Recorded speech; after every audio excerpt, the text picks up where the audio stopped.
Hello students, today we will discuss about the northern plain from the chapter Physical Features of India.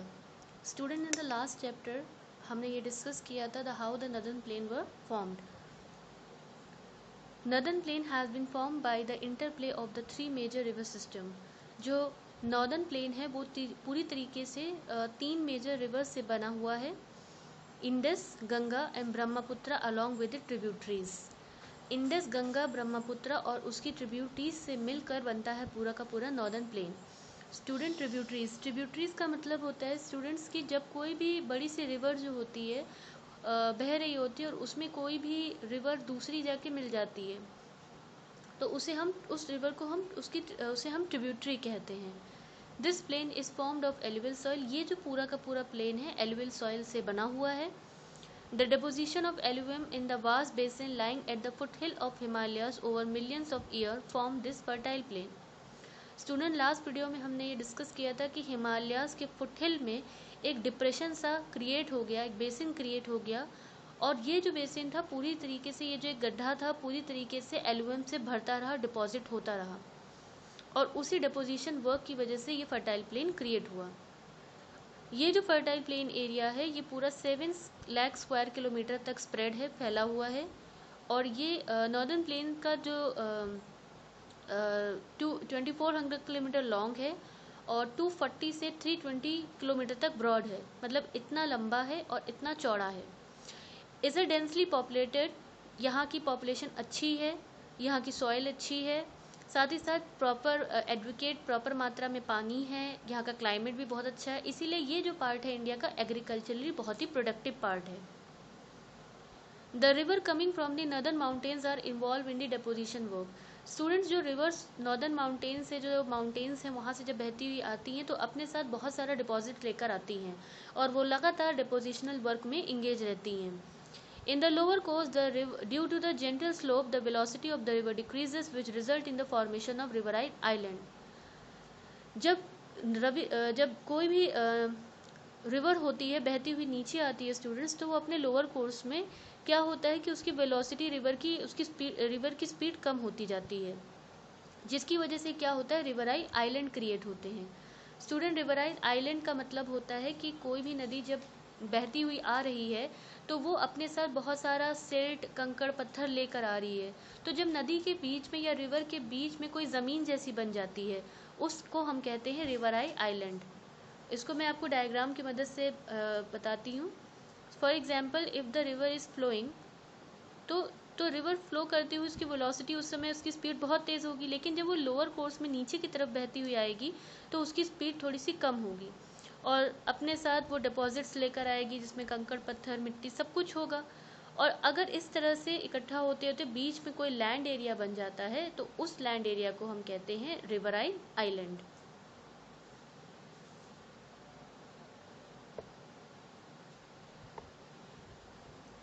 The river in their lower courses is split into the numerous channels due to the deposition of the silt. These channels are known as distributary.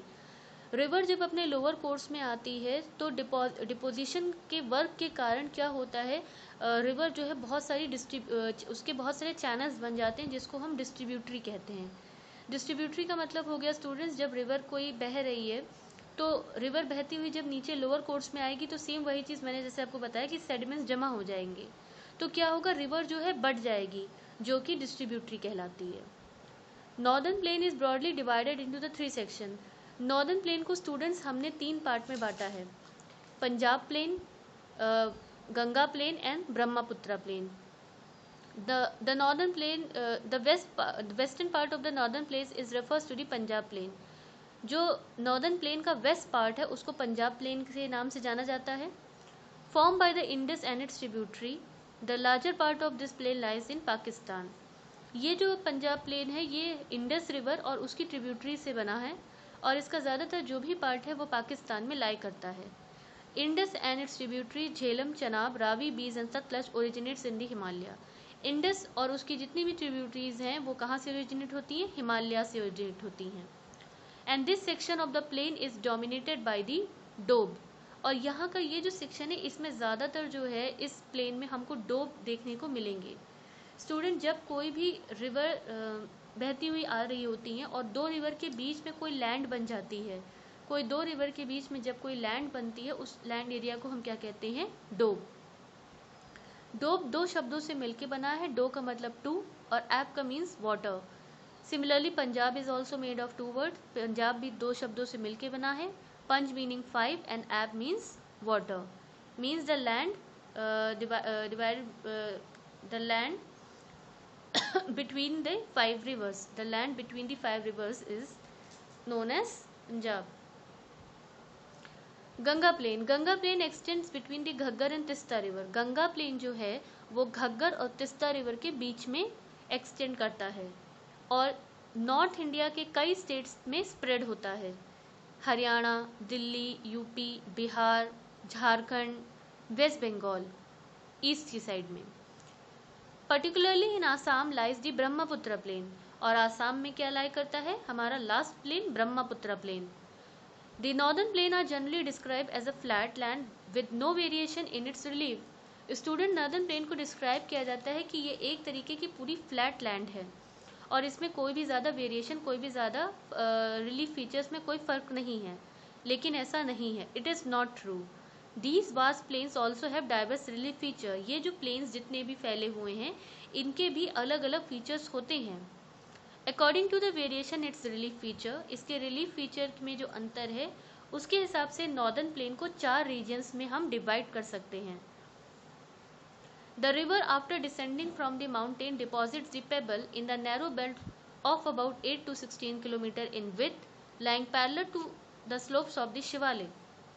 Students, जब reverse जो है descend करती हुई बहती हुई mountain से नीचे आती है तो एक 8 से 16 किलोमीटर की बेल्ट, नैरो बेल्ट, पतली बेल्ट होती है। वहाँ पर बहुत सारे पेबल्स, पत्थर इकट्ठा करती है और ये जो बेल्ट होती है शिवालिक के पैरेलल में होती है। इस बेल्ट को हम भाबर बेल्ट कहते हैं।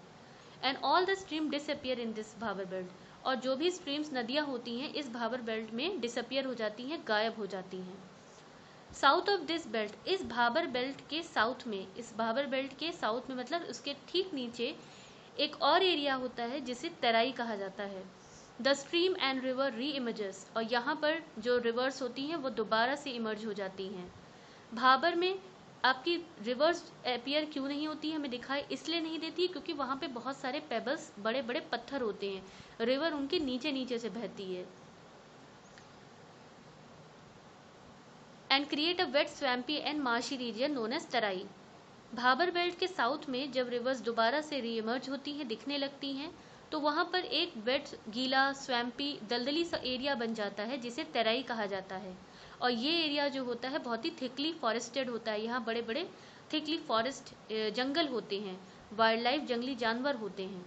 The forest have been cleared to create a agricultural land and to settle the migrant from Pakistan after partition के बाद जो भी माइग्रेंट्स पाकिस्तान से आए थे उन लोगों को रखने के लिए और उनके लिए एग्रीकल्चर लैंड देने के लिए यहाँ के फॉरेस्ट एरिया को क्लियर किया गया।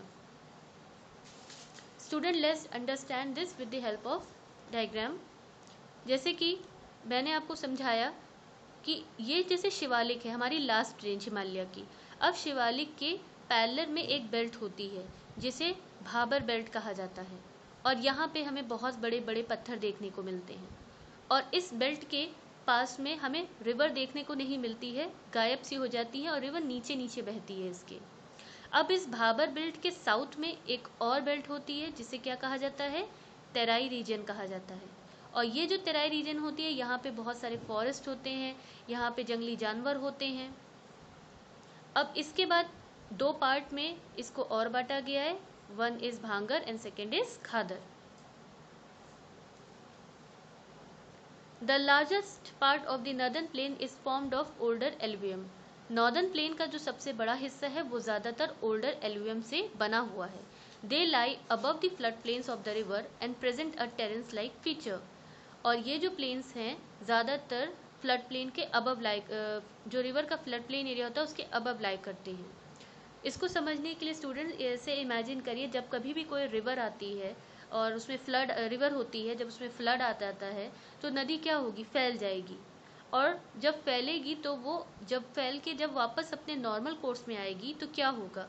रिवर जगह जगह सेडिमेंट्स छोड़ती हुई जाएगी। तो जहाँ जहाँ रिवर्स ने अपना सेडिमेंट छोड़े उस एरिया को हम खादर कहते हैं, और रिवर वैली के बाहर का जो एरिया होगा उसे हम भांगर कहेंगे। तो इसीलिए वो टेरेंस लाइंग फीचर, मतलब वो थोड़ा सा ऊंचे पार्ट पर होगा, उस पार्ट को कहा जाएगा भांगर, lie above the floodplain of the river.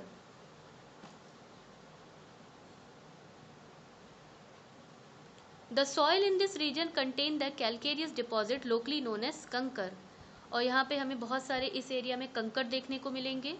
The newer younger deposit of the flood plains are called खादर, और उसके बाद एक और पार्ट में इसको हमने रीजन को बांटा है जिसको कहा जाता है खादर।